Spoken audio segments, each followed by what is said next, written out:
everyone, what I'm doing here is making a simple animation opening introducing the Bible hero as Sunday school teaching material. Let's start it. First, we need to create a new video. I import the image that I want to use. Here I use the transparent background. I have David, Moses, and Jesus image.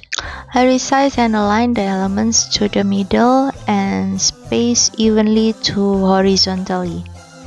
To create a proper animated position, we use ruler and guideline to help. Next, I'm gonna add text. Start with the first image that gonna show up.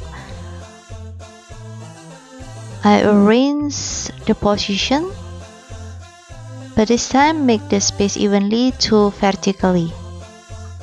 Don't forget to group the text.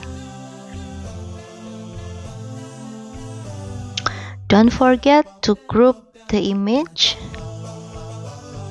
I think I'm gonna change the font to make it more unique. And I shorten the duration.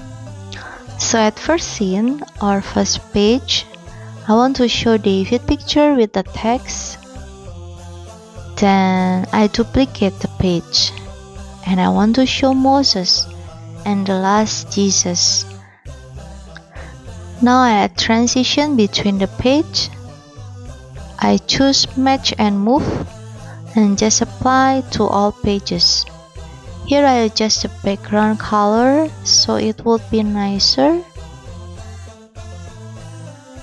And here the final result. Hope you found it useful. Please subscribe and thank you.